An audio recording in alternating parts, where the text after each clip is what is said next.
Bonjour à tous et bienvenue sur Lost le Vaillant pour cette nouvelle vidéo. Aujourd'hui, j'ai le privilège de vous présenter une voiture qui nous rend fiers d'être français, j'ai envie de dire.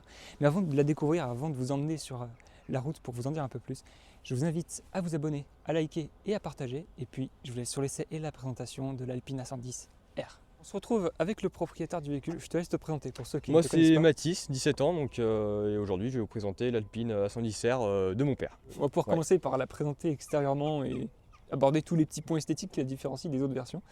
Et si tu veux, je te laisse l'honneur de nous présenter la voiture en commençant par la face avant. Et ben du coup premièrement, donc c'est une A110R avec celle-ci, donc elle a la jante carbone. Ouais. Donc on a la lame en carbone qui se retrouve aussi sur les A110S avec le pack aéro ou les GTS maintenant qui ont le pack. Particularité spéciale du coup à la R, c'est du coup son capot en fibre de carbone. Oui. Le toit carbone, on le retrouve aussi sur les A110S classiques avec l'option.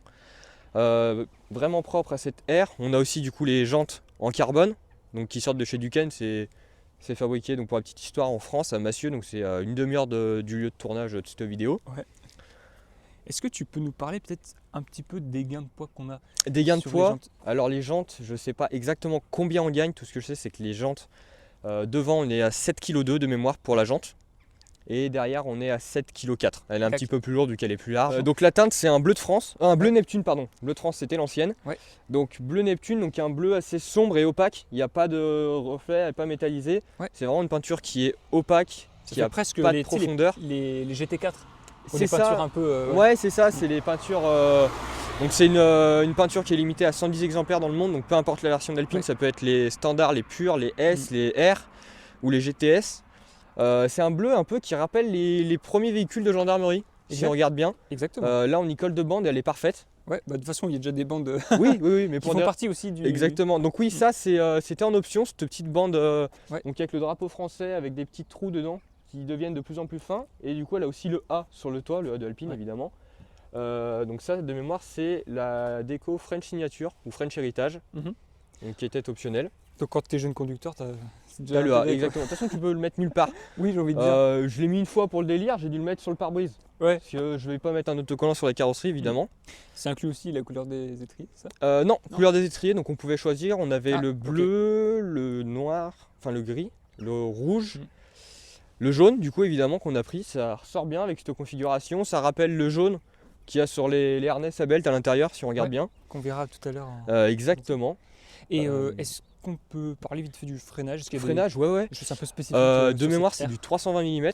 Donc il n'y a rien de spécifique à la R. C'est les mêmes freinages que sur les S et les 252, donc les purs ou les légendes, qui avaient l'option gros frein. Donc on est en 320 mm avec des disques sur bol d'origine. Donc quand même en un seul bloc, c'est du bol, mais les pistes ne se changent pas au détail, avec marqué Alpine dessus. Et puis là-haut, alors... Donc là on peut voir, je sais pas si on la verra, la petite bague pour régler les... Il y a la bague pour le combiné fileté. On ne les verra pas. On y regardera après, on braquera un peu plus, on pourra essayer de la voir. Donc véhicule qui est d'origine avec 4 combinés filetés qui est homologué comme ça, donc 4 combinés filetés et bac. Réglable en dureté et compression et en hauteur. Donc là elle est en position comme on nous l'a livré, c'est-à-dire au milieu. On peut la rehausser de 10 mm et la rabaisser de 10 mm de mémoire si je dis pas de bêtises. Et donc, gros point fort de cette voiture, c'est qu'on peut d'origine régler le châssis. Donc, ce qui est pas mal du coup pour une A110R qui a la signification radicale. Châssis qui a été développé donc, sur base de Cup 2, c'est ça? Le châssis a été travaillé avec donc, les Michelin Pilot Sport Cup 2. Donc, le véhicule sort d'origine de série avec des semi-slicks de chez Michelin en Cup 2, donc qui restent devant. Donc, et derrière, nous on a fait le choix de les remplacer par des Nankang AR1. Ok. Et donc après on a la jupe latérale donc en carbone aussi, donc exclusif au R. Et maintenant sur les GTS on peut les retrouver. Faut pas marcher dessus. Pas marcher dessus, c'est bien précisé. On se demande pourquoi, c'est pas dans la logique collective d'aller marcher dessus. Du coup on a les jantes pareil derrière en carbone. Donc qui sont un peu différentes. Voilà, un peu différentes, c'est ce qu'ils appellent les aero wheels, différentes pour des raisons aérodynamiques. Et un peu plus large, du coup derrière on est chaussé en 245 40 18 et devant en 215. Pour continuer du coup sur les spécificités de la R, on a la lunette arrière, donc très belle pièce. Voilà, magnifique pièce, qui est maintenant intégralement en carbone, donc c'est plus une vitre. On a le feu stop intégré. C'est ça. Et ce petit motif aussi qu'on a vu un peu sur le drapeau français là, ça reprend les formes du Exactement. logo. Et donc on a aussi les ailerons. L'aileron avec ce col de cygne. Exactement, col de cygne qui est spécifique à la R. Entre guillemets, la planche de l'aileron est la même qu'une S. Ouais. Sauf que là, on est sur un col de cygne. Alors là, une très très belle partie. Hein. Ouais, l'arrière qui est magnifique. Qui ressort. Alors là, au moins, tu es sûr que tu tapes le diffuseur. Ouais, là, tu n'as pas le choix. Tu tapes, c'est le carbone. Hein, c'est pas le pare-choc, c'est le diffuseur. La proéminence est assez agressive et ça permet de mettre en valeur toutes ces fibres vernis là qui sont. Avec les petits flaps sur les côtés, c'est magnifique. Ouais. Donc ça, pareil, exclusif à la R. Ouais. Peut-être en option sur les GTS maintenant, parce que je sais que les GTS elles ont un pack aéro un peu comme la R. Je sais pas si elles ont le diffuseur. En tout cas, c'est une voiture qui, d'un point de vue esthétique, est vraiment réussie. Ouais. Ils ont réussi à faire un kit qui est à la fois très noble et très racé. Racé, ouais, exactement. Franchement, c'est pas ce à quoi nous habituent les marques françaises en général. Non, d'habitude. Et là, ils sont allés chercher très très haut. Aussi, cette sortie centrale, alors de mémoire sur les Alpines, elles n'ont pas forcément la même forme sur les autres. Alors sur les autres Alpines, elles gardent donc la forme du contour avec une canule chromée et un seul échappement qu'on ne voit pas. Et là, sur la R, ça a été remplacé donc, par deux canules. Ouais. De mémoire, c'est imprimé 3D. Mais par contre, le silencieux est spécifique à la R. Ok. Et puis le diffuseur donc, que je viens de montrer un petit peu, est-ce qu'il a été aussi retravaillé au niveau de l'aéro en dessous Alors, le diffuseur en lui-même, oui. Après, le fond plat reste le même qu'une S avec le paquet aéro. Ouais. Mais le diffuseur est beaucoup plus proéminent. Donc là, on peut le voir en deux parties en soi. Hein. Le diffuseur il est beaucoup plus saillant, on va dire, que celui d'une S. Là où celui d'une S est intégralement en plastique et il n'a pas cette longueur en plus, hein, il s'arrête là. Ouais. Et il est en plastique d'un bloc et un peu moins proéminent. Et pour l'aéro, oui, ça y travaille. Il y a un petit gain d'aéro, je crois. Qui était léger, j'ai plus les chiffres en tête, mais oui, il y a plus d'appui.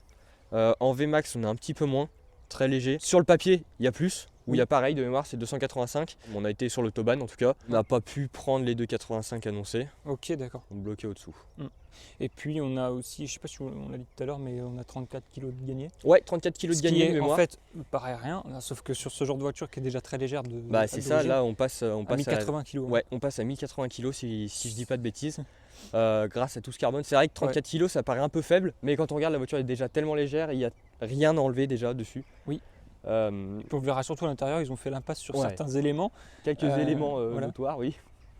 Dont l'un qui fait que c'est pas forcément le délit le plus pratique. Exactement, ouais. Et aussi on peut avoir plus chez Alpine, la 110R Ultime. Oui. J'ai même pas envie de donner mon avis sur cette voiture. Elle a l'air folle de performance, mais très folle en tarif.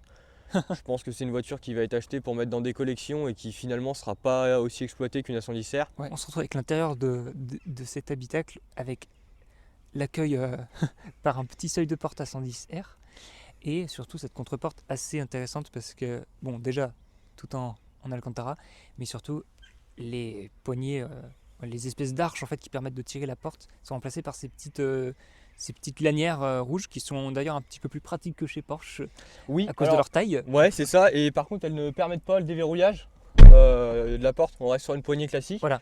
Au début on se demandait pourquoi, oui c'est beau, ça fait plus racé on va dire de les avoir.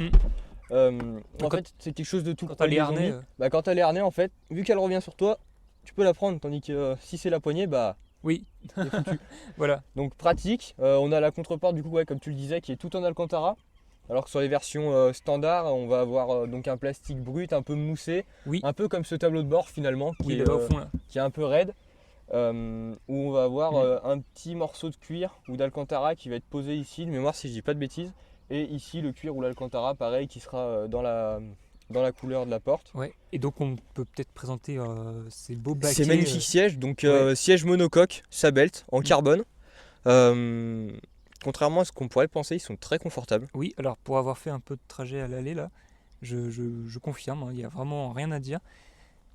Alors peut-être qu'ils seront un peu plus raides au niveau du maintien latéral. Latéral, ça dépend de la corpulence. C'est ça. Mais c'est pas non plus trop marqué. Tu me disais d'ailleurs qu'ils ne maintiennent pas forcément mieux que d'autres baquets de la gamme. Et puis on a les harnais. On a les harnais, on a le petit A d'Alpine ici. Ouais. D'ailleurs le siège est très souple quand on regarde qu'on appuie sur l'appui-tête. Oui j'avoue. Il y a une déformation qui est assez flagrante du siège. Ça montre en fait à la fois la solidité du carbone et puis sa souplesse. C'est ça exactement. Et puis on a aussi, alors je me permets de la boucle, récupérer parce qu'elle est vraiment jolie pour le coup. La boucle Sabelt, franchement ça c'est un joli détail. Et donc harnais, comme tu me disais, il est assez simple franchement. Harnais oui c'est ça, en fait c'est un véhicule qui a été homologué avec exclusivement des harnais, donc il n'y a pas de ceinture qu'on peut mettre dedans. Enfin, ça peut peut-être se rajouter vu que ça reste la base d'une Alpine comme une autre. Oui. Ça ne sera pas homologué dedans. Donc on a des 6 points forcément, mais qui sont plutôt sous forme de 4 points. Donc voilà. le côté et celui qui vient sur l'épaule sont rattachés sur une seule boucle. Ouais. Si j'arrive à la montrer, qu'on vient mettre du coup comme d'habitude dans les harnais, comme ça. Seul problème que je leur trouve, c'est vu que c'est en plastique cette partie est là, à régler ils sont un peu plus compliqués que des harnais classiques de chez Sabelt. Mais on s'y fait vite quand même. Oui, ça va. On s'y fait vite. Et puis on va pouvoir passer donc un peu sur ce qui est le plus intéressant au niveau de l'habitacle. À part ces beaux baquets, on a quand même le volant avec c'est des rajouts, mais les rajouts de palettes en carbone. Si je les enlève. J'avoue qu'ils sont faciles, plutôt pratiques. Donc c'est des rajouts qui viennent de chez ADM. En fait, c'est ce que j'ai vu dans les essais, c'est qu'ils étaient obligés d'aller chercher la palette dans les virages. Ouais, c'est ça. Et j'avoue que ça c'est quand même une bonne alternative. Carrément, ouais. Ça évite de les changer, c'est moins coûteux que les changer. Et puis elles ont une finition un peu type carbone. Donc ça va avec le reste. On ne se fait pas piéger, on voit que c'est pas du carbone, mais ça renforce l'esprit radical de la R. Ouais. Et elle se clipse très facilement. Quand on voit les différences, on peut monter beaucoup plus haut. Ouais, c'est vachement pratique. Nous qui faisons pas mal de pistes, c'est quand même vachement pratique de les avoir plus hautes. Et puis le volant, volant Alcantara, rappelle à midi couleur un petit peu rouge-orange. Et le petit bouton ici pour le mode sport, j'imagine. Ouais, sport et track, configuration des modes exactement. Au centre, on a aussi des petites touches de carbone avec le bouton start. Et donc boîte auto, tu m'as dit donc. Ouais, exactement. Donc la EDC 7 rapports à double embrayage. Ouais. Commune chez Alpine, de mémoire c'est le seul véhicule qui en est équipé. La Mégane RS ayant le même bloc, mais une boîte EDC 6. Ouais. Voilà. Et après, je te laisse nous dire un peu s'il y a des choses intéressantes au niveau aussi multimédia, ce que tu peux en dire en termes d'utilisation. Ouais, alors celle-ci, elle a le son Focal Premium, c'est une option à une de mémoire 620€. Ouais. Donc qui inclut donc des meilleures enceintes. Et ici, notamment derrière le siège conducteur, je sais pas si on va le voir, mais un caisson focal. Avec les petits tweeters au bout du. Je sais plus si c'est ça, normalement oui, ça s'appelle comme ça. Au fond du tableau de bord. Donc tableau de bord en Alcantara complet quasiment. Avec les petites finitions aussi. Donc spécifique au R, on peut pas l'avoir en cuir. De mémoire, pareil en option sur les S et GTS, on peut l'avoir en Alcantara. Les montants et le ciel de toit sont en Alcantara. Les petits pare-soleil sont en Alcantara. Ça c'est pas mal. Ouais. Derrière, du coup, la vitre a été supprimée par une sorte de planche en Alcantara. Du coup, vu que. En fait, ici, tu carbone ou Alcantara. Ouais, c'est ça, c'est carbone, Alcantara. Il n'y a pas d'autre. Et des fois un petit peu plastique, on peut dire. Mais franchement, ceux qui critiquent, on n'est pas là pour ça. On n'est pas là pour ça. De toute façon, on n'a pas le temps de regarder aux vitesses où ça passe. On n'a pas le temps de regarder ce plastique. Non. Et c'est pas une voiture de luxe. C'est ça. De toute façon, un essai vaut mieux que 1000 mots, j'ai envie de dire. Oui. On a aussi une belle pièce d'aluminium brossé j'allais en parler au milieu. En fait, et il y a une petite plaque en dessous. C'est ça. Donc ça, c'est vu que les R sont toutes numérotées, celle-ci c'est la numéro 1387. Ok. Voilà. Sur les véhicules donc non numérotés chez Alpine qui ont par exemple une teinte comme celle-ci, on a d'habitude ici la plaquette avec la teinte. Ok. Donc le numéro de la teinte que j'ai dans le coffre du coup sur celle-ci. Petit coffre. Petit. Exactement, petit. En vrai, il y a de quoi mettre. Il y a de quoi. En soi, il y a de quoi parce que quand on regarde, là, la trousse, on la met loin. Ouais, puis ça part un peu. Ouais, c'est un peu profond. Le seul problème, c'est qu'il fait chaud. Mets la main dedans, tu verras qu'il y fait bonne température. Ouais. Tu veux garder tes. Alors peut-être pas la pizza parce que la boîte, je sais pas. Ouais, la boîte, je sais pas. Ça se tord un peu. On va dire. Allez. Bambino pour les enfants. un petit repas chaud, ça, y a pas. Il restera chaud. Ouais, c'est ça. Par contre, si tu vas chercher les glaces, essaie de les mettre sur le siège passager. Ouais. Ou devant, je sais pas. Ouais, les mettre quelque part. Tu fais un petit trou pour choper un peu d'air exactement. Dans le fond plat. Sinon, ça va pas le faire. Et là, donc, on a la plaque numérotée du véhicule, donc d'habitude qui sont imposées à la place de celle que je vous ai montrée. Et donc là, la Bleu Neptune numéro 5770. Donc tous les véhicules qui ont des teintes qui viennent de l'atelier Alpine ont la plaque numérotée. Et donc pour les R, ils nous les passent avec à côté, puisque finalement on peut pas les mettre, on peut pas les poser devant. Donc nous on la garde dans le petit manuel, comme à l'origine. Ouais. Mais tu vois ce qui est marrant quand même. On a beau critiquer les Françaises, il y a double V1 sur un tout petit capot comme ça, alors que sur une Golf, sur les Golf 8, GT, etc., là, il n'y a même pas de V1 sur le capot à l'avant. C'est ça, exactement. Après, là, de mémoire, si je dis pas de bêtises, j'ai un gros doute là-dessus, je me rappelle pas parce que ça fait déjà un moment qu'on a vendu nos A110S. on avait sur la verte notamment qui n'avait pas le paquet aéro d'origine, je crois qu'on n'avait qu'un seul V1, mais je suis pas sûr. Ouais. Je me trompe peut-être de véhicule. En l'occurrence, là on a le double V1, on a la malle renforcée du coup vu qu'elle vient accueillir l'aileron. Ouais. Donc c'est pas la même malle que sur les. C'est ça. C'est pas les mêmes malles que sur les standards. Ok. En tout cas, moi j'aime bien l'aspect général. Alors à la fois au niveau du design, c'est vrai qu'on n'en a pas énormément parlé, mais on a quand même un design très pur. C'est les lignes d'une Alpine classique, on va dire. C'est ça, ouais. Mais ce dessin, bon, il date quand même d'il y a quasiment 10 ans. Et je trouve que c'est un chef-d'œuvre moderne parce qu'il a su traverser notre époque sans prendre une seule ride. Ouais, pour l'instant, il a pas pris de ride, je pense. C'est à la fois aussi pur que les carrosseries des années 60-70, parce que c'est des lignes simples et en général assez courbes. Mais en même temps, elle a su s'inscrire avec des feux un peu travaillés, etc. C'est ça, bah là, c'est du coup sur la R, c'est translucide. Ouais. Le motif est sympa, le petit X. Ouais. D'habitude, c'est rouge en option translucide, donc là, c'est translucide sur les R directement. Et puis, les lignes. Pour quelque chose qui a quasiment 10 ans de conception, quelque chose comme ça, hein, c'est sûr que ça laisse pas indifférent, ça reste très moderne et je pense que ça va être une voiture qui va rester un peu intemporelle, intemporelle, iconique. Je pense que de notre époque, en tant que voiture française, c'est la seule. C'est un peu comme la Fiat 500 en Italie qui a su traverser son époque, qui n'appartient pas au même segment, mais qui représente l'Italie, on va dire. Celle-ci, je pense que grâce à sa petite bouille sympa et en même temps à son potentiel de design agressif sportif, je pense qu'elle combine des bonnes qualités. Hein. Exactement, ouais. Puis il y a le design néo-rétro qui fait directement penser aux Alpines de l'époque, hein, notamment surtout les anti-brouillards. On voit que c'est repris de l'époque, hein. C'est la même petite bouille en plus moderne, néo-rétro. Tout à fait. Donc voilà le coffre avant. Voilà, donc comme je disais, hein, une voiture polyvalente. Ça va. Hein, c'est 2 valises cabine qui sont en option chez Alpine. Là, chez Alpine, quand on l'achète, ils nous fournissent donc un tapis pour ce qu'ils appellent le tapis pour l'hiver et un chargeur de batterie. Ouais. Le noir, il se met là-dessus, si je dis pas de bêtises. Ouais, il se met là-dessus, ça a été simplifié sur les. Je vais montrer pour les gens qui voudront acheter la même voiture. Ok. Et alors, est-ce que tu as un réservoir de lave-glace? Ouais, réservoir de lave-glace qui se trouve devant. Ouais. C'est très discret, c'est très bien fait. C'est ça, en fait, c'est bien incorporé. Hein, est-ce qu'après c'est pratique? Oui, ça va. Oui, en soi, oui, il n'y a pas de problème en pratique à utiliser. C'est bien fini quand même. Enfin, il n'y a pas de trucs bizarres qui gênent l'œil. On l'a dit dans la voiture en venant tout à l'heure. C'est pas le but de Renault de faire des voitures de luxe. Oui, c'est ça. Tu le disais, en fait, c'est prendre des pièces d'une voiture. C'est ça. Pour moi, l'ADN Alpine, ça a toujours été ça. C'est un segment de chez, qui n'était pas de chez Renault à l'époque, mais qui est devenu un segment Renault. On prend des pièces de la grande série, on fait une sorcellerie avec et on en ressort. Ça. Bah ouais, c'est un peu la magie aussi de Gordini à l'époque dans son. C'est ça, exactement. Pour moi, c'est l'ADN Alpine de prendre de la pièce de grande série. Parce que tout le monde dit oui, on aurait pu mettre un V6, comme tu le disais tout à l'heure, notamment. C'est ce qui a coûté la vie à Alpine à l'époque, entre guillemets.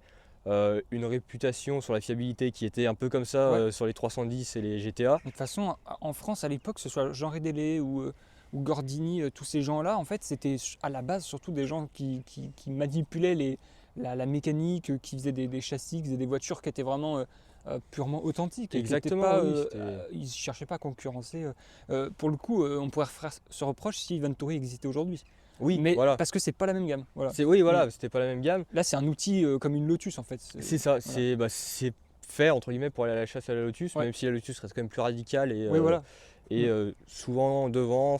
Avec une expérience aussi plus ancienne. Il y a des débats, après ça se prend en main plus facilement qu'une Lotus. Oui, je voulais en profiter pour filmer un peu le dessous du capot avec donc le petit logo Alpine, on le voit bien, c'est du carbone. Qu'est-ce que tu peux me dire? Attends, c'est du brut celui-là. Ouais, là c'est brut. C'est brut, ok. Je me demandais, parce que il est creusé au-dessus, c'est ça? Ouais, c'est ça. En fait, ici, vous voyez, il est c'est aérodynamique. Et donc dessus on a une fine couche de carbone, on peut le voir, c'est assez souple. Ah ok, donc en fait c'est un évent, en fait c'est qui permet de plaquer l'avant. C'est ça, parce qu'en fait de loin je l'avais pas vu dessous, donc je me demandais s'il n'y avait pas un système pour de refroidissement ou quoi. Et en fait finalement c'est uniquement on va dire très bien. Alors déjà en premier temps c'est esthétique. Ouais, et franchement c'est magnifique et après c'est excellent. Si je dis pas de bêtises, ça permet donc de rediriger le flux d'air, de le plaquer pour qu'il vienne du coup justement ici refroidir le moteur par ces aérations qui marchent ou qui marchent pas. C'est excellent, l'aéro c'est passionnant. L'aéro c'est passionnant, carrément. Ce qui est beau aussi sur les Alpines, c'est de les mettre sur un pont. Oui. On voit que le dessous est vraiment travaillé, il y a vraiment un fond plat qui est bien élaboré. Ouais. C'est plat, il n'y a pas d'impureté, c'est vraiment fait de sorte à pouvoir garder la voiture au sol. La petite notice donc de chez Alpine, qui est fournie avec le véhicule quand on l'achète. Donc notice des réglages de liaison au sol. Ouais. Voilà, il se présente comme ça. Donc il nous explique un petit peu comment faire avec les amortisseurs, la hauteur de caisse, tout ça. Puis là, la petite bague rouge, c'est ça, donc la bague rouge, celle qu'on parlait tout à l'heure. Ouais, donc l'amortisseur, il a cette tête-là. Ouais. Et la bague, elle est donc en haut, ici. Ok, ouais. Voilà, et après, on la tourne, on a il y a un 20 petit clics. plus-moins, c'est ça? C'est ça, il y a un petit plus-moins et on a 20 clics de réglage, donc du plus dur au plus mou. Donc voilà, là on a tout ce qui est hauteur de caisse, donc comment y régler. Ils nous expliquent bien que là c'est la seule position qui est légale. Si on la rabaisse, elle est interdite sur route. C'est uniquement pour les pistes. On l'a vu tout à l'heure, pour venir, c'était pas le drame sur les dodanes non plus. Non, c'est pas le drame du tout. Parce que j'imagine que l'empattement est assez court pour que ça puisse monter dessus sans trop de problème. Bah, c'est ça, quand on regarde entre le bout du pneu devant et la lame, il n'y a pas grand chose. Non, ça va. Donc là, il nous parle de la pression des pneumatiques. Donc vu que le véhicule a été développé avec les Michelin Pilot Sport Cup 2, il nous parle exclusivement de ceci. Là, il nous parle des des recommandations complémentaires, comme il les appelle. Donc les petits flaps ici, ils nous disent de les retirer pour aller sur circuit et de bien les remettre sur la route. Je sais pas du tout si on les verra, mais en tout cas on les voit mieux sur le plan. Et de mémoire, c'est uniquement pour un usage circuit comme il nous l'annonce. Voilà. Après, donc là, en cas d'utilisation régulière sur circuit, remplacer le liquide de frein toutes les 3 journées circuit. Et en occasionnel, une fois par an. Ou entre 2 sessions roulage. Contrôler le serrage des roues. Donc pareil, là-dessus c'est de la boulonnerie spécifique. Mais franchement, ça, tu vois, dans 50 ans, là, quand tu pourras le montrer, c'est le genre de petits détails. C'est ça, c'est du détail. Là pareil, on a des préconisations de réglage. Donc là par exemple, circuit lent, circuit intermédiaire, circuit rapide, donc type NURB Spa. Intermédiaire, il nous parle de Manicourt. Et circuit lent, Charade et Manicourt Club. Et là les hauteurs de caisse, donc quand t'as Charade marqué sur un guide comme ça, c'est génial. C'est beau, c'est magnifique. Et piste humide, ils nous disent, comme quand on nous la livre, 10, 10 et position route. Et donc circuit intermédiaire et rapide, ils nous conseillent de la rabaisser. Franchement, c'est exceptionnel parce que tu vois, autrefois, quand tu achetais une voiture, même peut-être des voitures beaucoup plus abordables, ils te vendaient une petite notice de ta voiture et t'expliquaient vraiment tout. Et aujourd'hui, on te donne les clés, puis basta. Ouais, c'est ça, on te donne les clés, c'est limite si on te fait le plein. Donc, on a la chance d'avoir cette petite maquette. Très sympathique, donc en alu, qui représente la forme d'une Alpine sous bâche finalement. Oui, c'est ça. Donc c'est très joli à mettre en déco, nous aller dans le salon. C'est très sympa. Et puis c'est un peu au moins une marque française qui gâte un petit peu. C'est ça, c'est appréciable, c'est ça. On a une voiture qui sort un peu du lot dans la production française, dans la production Renault. Et donc, comme on le disait juste avant, là, ils agrémentent le propriétaire quand il achète la voiture avec quelques petits objets. Mais il faut aussi comprendre que le groupe Renault aussi découvre une certaine clientèle qu'il ne connaissait pas. C'est-à-dire la clientèle des gens qui ont les moyens de s'acheter ce genre de voiture et de les utiliser. Donc, c'est pas forcément la clientèle du luxe pur, mais un peu du track day, gentleman driver et tout ça. Surtout sur les R, c'est vraiment. Voilà. Donc, à collectionner, je trouve que c'est pas l'Alpine la plus intéressante pour quelqu'un qui va juste la mettre dans son salon. Elle est très belle, mais honnêtement, pour moi, à collectionner, une Saint-Rémo, comme on parlait tout à l'heure, elle a plus d'intérêt, elle a le toit en carbone rouge, elle est vraiment magnifique. Et pour ceux qui n'aiment pas ce côté jante blanche, bleu, blanc, il y a la tour de Corse qui est magnifique. Alors, ça s'ouvre comment ça? C'est rustique. C'est vrai. On enlève 3 vis comme ça qui tiennent la lunette. Et c'est pareil sur les lunettes en verre. C'est pas spécifique à l'air, c'est sur toutes les Alpines comme ça. Donc c'est très rustique. Enlever ça va bien, des fois à remettre, c'est qu'elles sont pas bien. Faut les remettre bien droite, donc trouver le filetage c'est un peu lent. Après celles-ci il n'y a pas de problème, j'en ai pas vu prendre feu. C'est une caisse qui est quand même bien, malgré les surchauffes qu'elle se prend d'origine. D'origine c'est un véhicule qui chauffe beaucoup, notamment sur piste, l'été quand il fait chaud.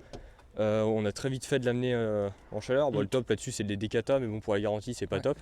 Tu vois, je savais pas trop à quoi m'attendre pour un moteur d'Alpine. C'est vrai que ça ressemble vraiment à ce qu'on a l'habitude de voir sur les capots des Mégane RS.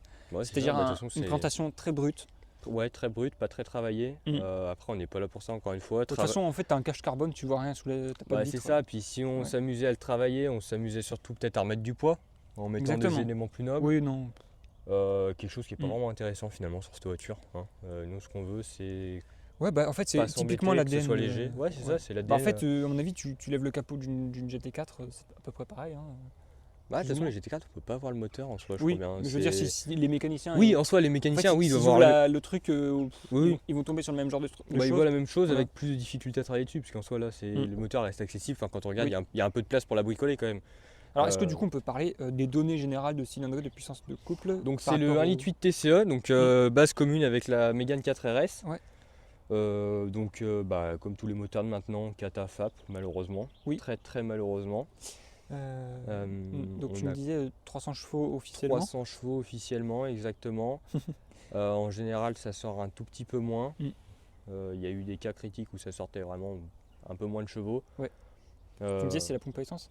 Ouais, apparemment c'est la pompe à essence. Il y a eu, en tout cas sur les premières Alpines, les S, il y avait eu pas mal de rappels sur les pompes à essence et j'en parlais du coup avec une connaissance qui sortait pas ses chevaux non plus. Il me disait que c'était sûrement la pompe à essence qui fournissait pas assez. Bon, nous on n'a pas eu de problème, elle marche comme il faut. On se doute qu'elle a pas ses chevaux comme toutes. Oui. Mais franchement, même si elle a pas ses chevaux, au vu du poids, c'est pardonné parce que c'est exceptionnel déjà. Ouais. Et au pire des cas, si on se dit à la fin de la garantie, on veut un peu préparer, ça veut dire qu'on va remettre des chevaux en plus que ce qu'on pense. Je pense que c'est la guerre. Ouais. Et en Newton, du coup, 300. Newton, 340 de mémoire. On en a moins que sur le Mégane 4 RS où on est à 380-400 pour les trophies de mémoire. On a le DC7 aussi qui encaisse un peu moins le couple de mémoire. Ouais.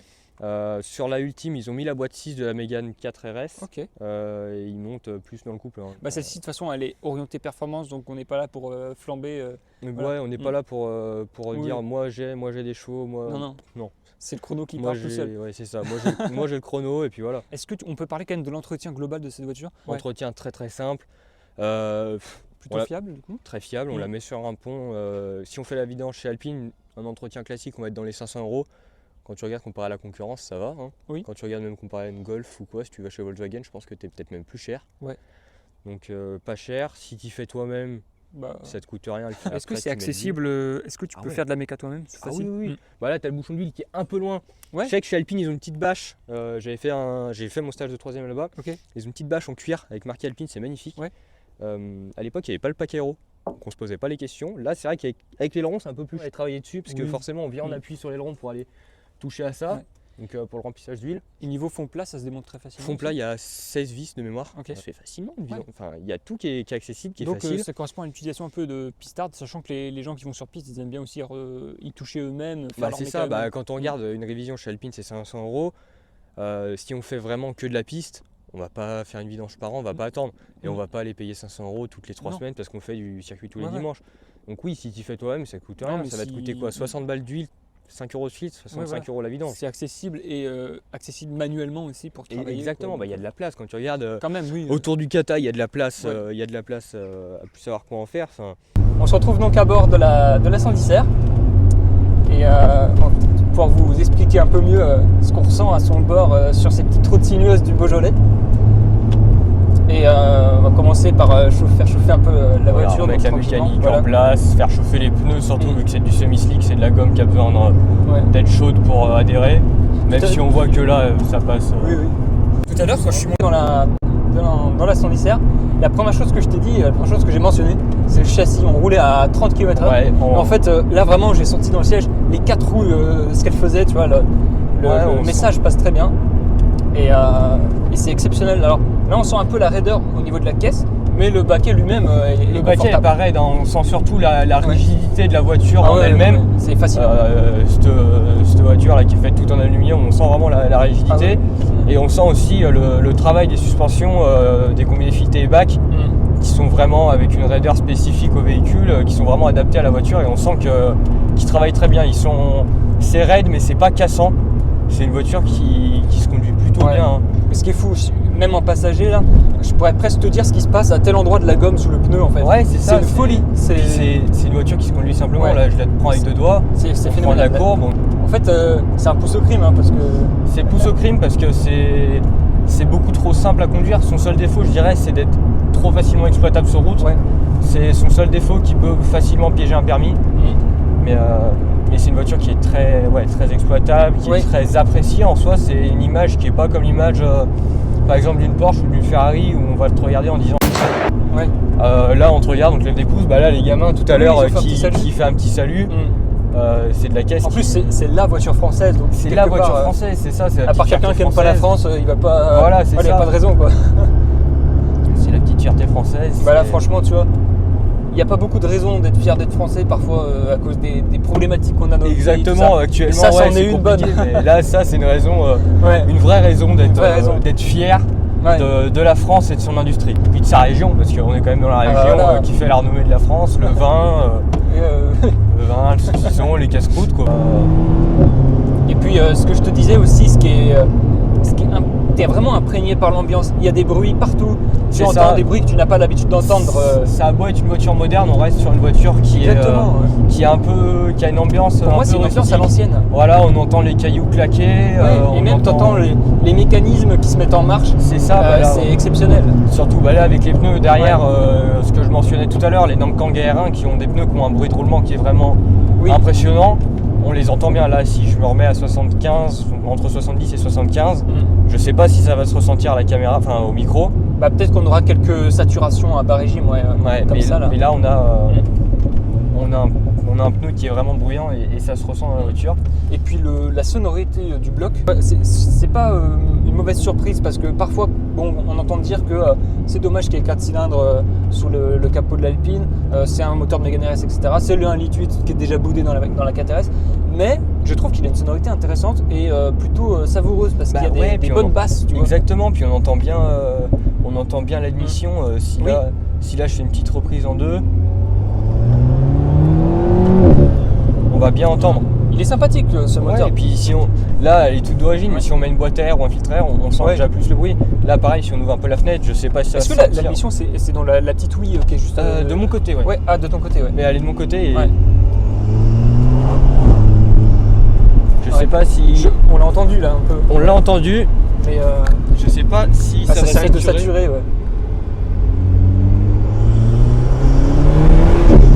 Je sais pas ce que ça va donner. J'en sais rien du tout. On va voir, au pire des cas, je suis désolé pour ce moment de saturation dans la vidéo, mais j'aurais essayé de vous retranscrire le bruit de l'admission, qui est ma foi sympathique. Ouais, c'est une voiture, tu vois, qui est vraiment dans un environnement. Alors, j'imagine qu'on est assis presque au centre. Le moteur est bien centré. C'est bien. Et en fait, on est vraiment au centre. Donc en fait, on a des informations qui viennent des quatre coins de la voiture. Et qui viennent facilement. Franchement, on l'entend super bien le moteur. Alors tu me disais que sur la S, c'est encore mieux. Mais sur la S, c'est encore mieux, on sent qu'on l'a dans le sac à dos. Alors pas dans le sac à dos de la voiture, mais dans le nôtre plutôt. Puisqu'il est mieux placé que sur une 911 en l'occurrence. Et on entend tout. Et en fait, c'est ça qui rend cette voiture passionnante. C'est une voiture, que ce soit sur route ou sur piste, en fait, elle a une vraie ambiance, elle nous intègre directement dans quelque chose de très savoureux dans cet aspect à la fois gentleman driver, mais un gentleman driver, tu vois, qui met les mains dans le cambouis. C'est ça, exactement. Voilà. Il sait enfiler des gants quand il faut, mais il sait aussi faire un peu l'entretien, tu vois, ça se sent, parce que c'est vraiment celui qui va descendre de son dissert, là, puis il a fait chauffer, il a fait refroidir 2 minutes. C'est ça. Il va régler un truc et il repart sur la piste. Exactement, et ben c'est d'ailleurs ce qui va se passer demain. Voilà. Demain on est sur piste avec, je suis à Vaison, donc je manquerai pas de te faire des plans pour que tu puisses les intégrer à la vidéo. On verra si on a l'occasion si on peut y caler. C'est une voiture, oui, on sent aussi la légèreté. Alors c'est peut-être pas l'aspect qui me frappe le plus, contrairement à ce à quoi je pouvais m'attendre en fait de la part d'une Alpine. Là c'est beaucoup plus la précision de chaque commande, l'agilité. Ouais. Bah là, on va attendre d'avoir la voie droite, mais là si je fais un coup de volant comme ça, on voit déjà qu'on préviendra pour éviter on préviendra, mais on voit déjà qu'on a une précision qui. Ah ouais, non. En fait, la caisse est précise. Prend bien plus de jets violents en latéral que. Oui, je pense que les jets sont beaucoup plus impressionnants. Et puis le carbone n'hésite pas non plus à se faire rappeler. Ouais, bah c'est ça. Parce que tu vois, là je commence à voir les marques là. Ouais, c'est sous les bras. Ouais. C'est parti pour un essai un petit peu plus.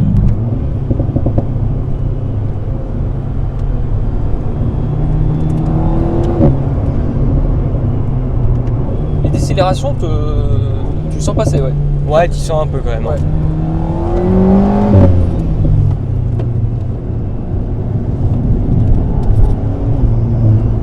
Alors, ce qui est impressionnant, c'est aussi la tenue de route. Parce que, en fait, tu peux t'en servir comme les 4 roues motrices les plus agiles de la production. C'est ça, c'est-à-dire que tu peux passer très fort et réaccélérer tôt. C'est ça. Très intéressant. Puis bah tu vois là dans cette compression typiquement. Ouais, t'es ballotté. Hein. Wow. Les G latéraux sont vraiment. C'est vraiment une caisse qui est impressionnante. Quoi. Ouais.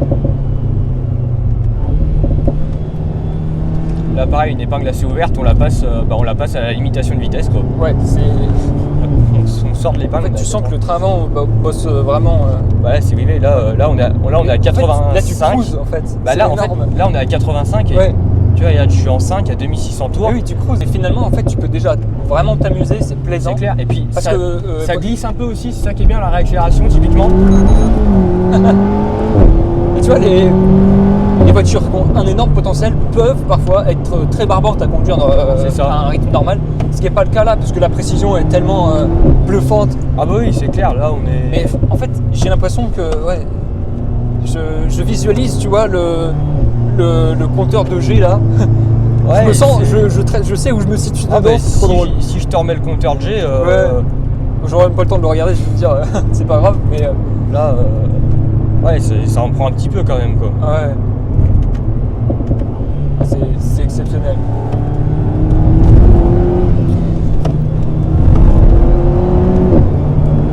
Je comprends pourquoi ils ont engagé ça en rallye. Hein.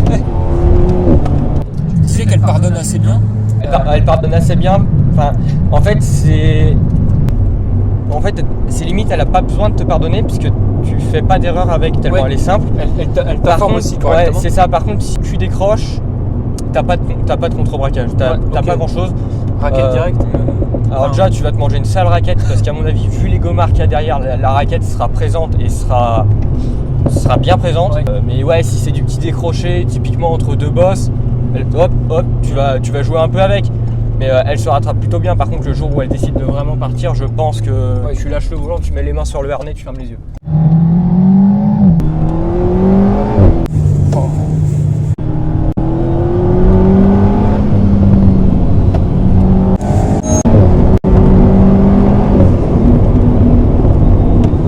Le bip aussi qui est typique des Alpines quand tu dois passer les rapports, qui est détesté de beaucoup. Qu'est-ce que tu peux dire de la boîte en termes d'efficacité de passage à rapport? Très efficace. Ouais. J'ai remarqué très efficace. Quand en pleine charge, il y a des moments où elle a un petit délai. Elle a un tout petit délai, ouais. Après, c'est surtout quand tu vas trop loin. En général, elle est assez fluide. Ouais. Et elle te met aussi, ce qui est bien, c'est qu'elle te met des gros à-coups. Oh, la courbe, elle est magnifique. Wouh. Ouais, t'as les changements d'adhérence aussi. Et tu vois, pour une Pro Plus, c'est rivé. Mais la France fait ça. Et la France fait ça. Non, mais sérieusement. Soyons fiers d'être français. Non, mais c'est trop fou. C'est trop fou. Est-ce qu'une Porsche tient aussi bien? J'ai pas pu essayer, donc je sais pas. Parce que je pense que oui. Mais alors, dans quelle proportionnalité ça tient? À mon avis, là, le virage qu'on a pris, tu es pas sur le couple, t'as pas les 340 newtons, t'es pas pied-tôle à une main. Ouais. Tu vois, là j'étais sur le couple, il y avait 340 newtons. Cette voiture, c'est l'insolence en personne. Et en fait, j'étais là avec l'autre main qui était là. Enfin, non, c'est une voiture qui est très moins insolente que la taille du vélo, mais. Ouais, le vélo qui est un peu. Ouais. Ouais. Non, mais attends, c'est d'une insolence de faire le. Ah oui. Et puis un point, tu le passes. Non, mais attends. Là, on est à 45 dans le rond-point. Non, mais elle glisse presque même pas. Non, ça glisse pas. Bah tiens, toi qui parlais de la boîte, si tu veux, je te laisse passer la 3 quand ça bip. Tu verras que la réactivité est là. Tu vois, la réactivité, elle est quand même présente. C'est très honnête, ouais. C'est entre le moment où on appuie et le moment où ça passe, il y a vraiment pas grand chose. Désolé, désolé. J'ai besoin d'un peu d'air. Je t'avoue que ça secoue pas mal, alors ça va. Hein. Mais tu vois, là, c'est peut-être, ça faisait très longtemps que tu n'avais pas un peu remué le dernier petit déj. En fait, ouais, mais tu vois, en fait, c'est une caisse qui tu l'as vu, on n'a pas mis un rythme, on s'est pas fait un rallye non plus. Non. On s'est fait un petit plaisir à mettre un petit peu de rythme, mais c'était léger. En fait, tu vois que tu prends vraiment des G, parce que même quand tu es là en 5 à 80, Tu frettes pas, tu passes. Honnêtement, tu vois, je commence à avoir ma dose là, tu vois. En fait, elle t'empêche de la décrire parce qu'elle t'envoie trop d'infos là. C'est ça. Elle te dit, mais je fais ce que je veux. Oui, c'est ça. Tu peux tout lui demander, elle va tout le faire. Elle est un peu rebelle cette voiture, enfin rebelle. C'est-à-dire qu'elle repousse les limites si loin que tu te demandes encore jusqu'où ça va, quoi. C'est ça, ouais, exactement. Et c'est ça qui est phénoménal avec cette voiture, c'est qu'en fait elle passe là où d'autres. En fait, pour moi, cette caisse, c'est un peu le gosse passage que tu essayes d'attraper, mais vu qu'il est petit et agile, il passe de partout où toi tu passes pas. Exactement. Tu peux pas l'attraper. Ouais. C'est vraiment le gosse qui file, t'as pas le temps de mettre la main dessus, qu'il est déjà plus là.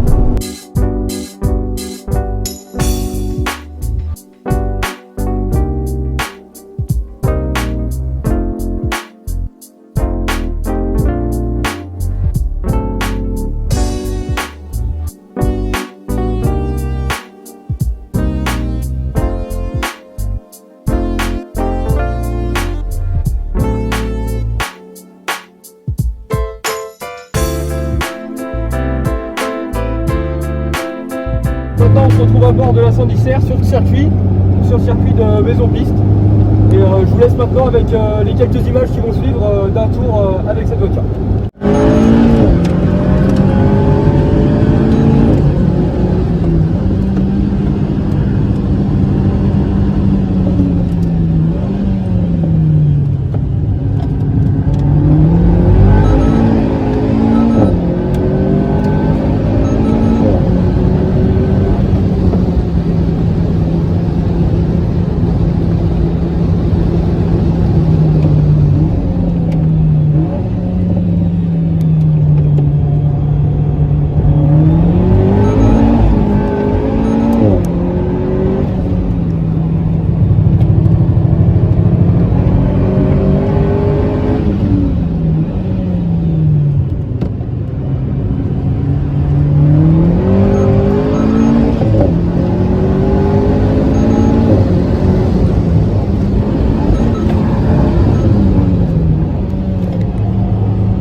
D'être un peu dans le trafic sur le chemin du retour pour conclure cette partie route avant de vous laisser sur la conclusion de cette vidéo. Alors, ce qui m'a vraiment marqué, c'est l'ambiance globale déjà de la voiture au niveau des informations qui circulent. Je suis passager et pourtant je reçois énormément d'informations. Au niveau aussi de la précision de la direction et de l'ensemble de la voiture.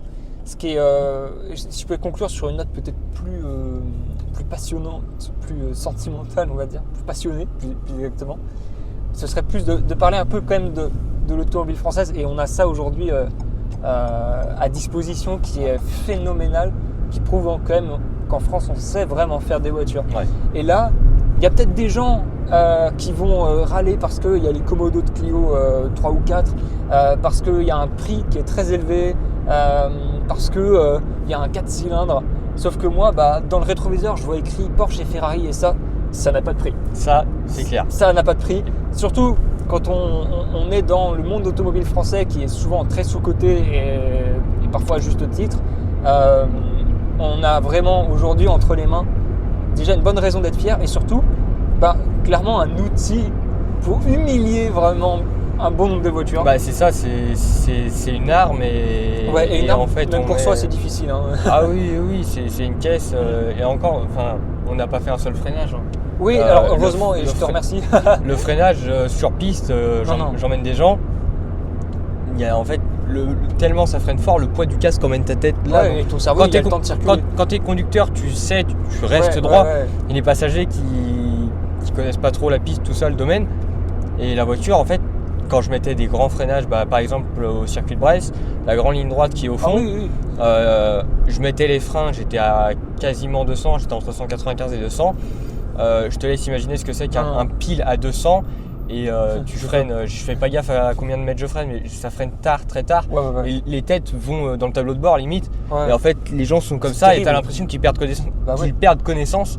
Alors qu'en fait, c'est juste le poids du casque avec la force G qui les emmène sur le sol. Et alors, très vite, parce qu'on n'en a pas trop parlé, mais vu qu'on est sur la conclusion, on va faire rapidement. Niveau freinage, c'est endurant ou pas du coup? Très endurant. Ok. Très endurant. Ouais, en plus sur la R de mémoire, ça a été retravaillé pour apporter des écopes qui permettent le refroidissement. Et franchement, c'est un freinage qui est très endurant.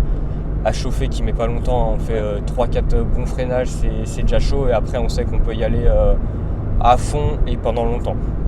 Alors du coup, pendant un petit moment, on n'a pas filmé histoire de laisser refroidir mon estomac. C'est la première voiture quand même où je demande presque, on va dire au bon moment. C'est une voiture là, c'est peut-être même la seule où je me suis dit bon, je vais prendre l'air un petit moment pour reprendre mes esprits. Surtout au niveau des G latéraux, parce que autant l'accélération est peut-être pas plus impressionnante que d'autres voitures qui font 300 chevaux, mais après on a quand même une légèreté assez prononcée. Mais toujours est-il qu'on a quand même des G latéraux qui sont assez impressionnants, les harnais aussi et le baquet. Donc tous les ingrédients pour vous mettre un peu dans la sauce.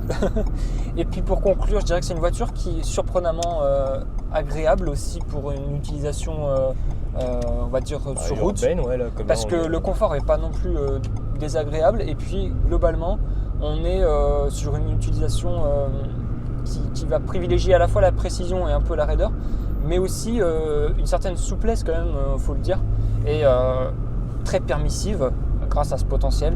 Donc de quoi se faire plaisir, parfois même au risque de perdre le permis, mais de quoi se faire plaisir sans être frustré, parce que parfois les voitures très puissantes ou qui ont un gros potentiel vont parfois malheureusement être un peu barbantes à conduire. Celle-ci ne l'est pas, en tout cas d'après ton retour et mon ressenti en passager. Donc voilà, j'espère que ça vous a plu. Je vous laisse sur la conclusion de cette vidéo. Et en tout cas, encore une fois, grand merci. Avec grand plaisir. On se retrouve pour conclure cette vidéo. Donc déjà, je tiens à te remercier pour l'opportunité du jour. Avec grand plaisir. Assez exceptionnelle, on va dire, dans le thème des voitures françaises. J'espère que cette présentation vous a plu. Je vous invite aussi à vous abonner, à liker, à partager. Ça soutient considérablement la chaîne. Ça permet aussi de présenter ce genre de voiture. Et puis, je vous laisse sur les prochaines vidéos. Profitez bien et surtout, portez-vous bien.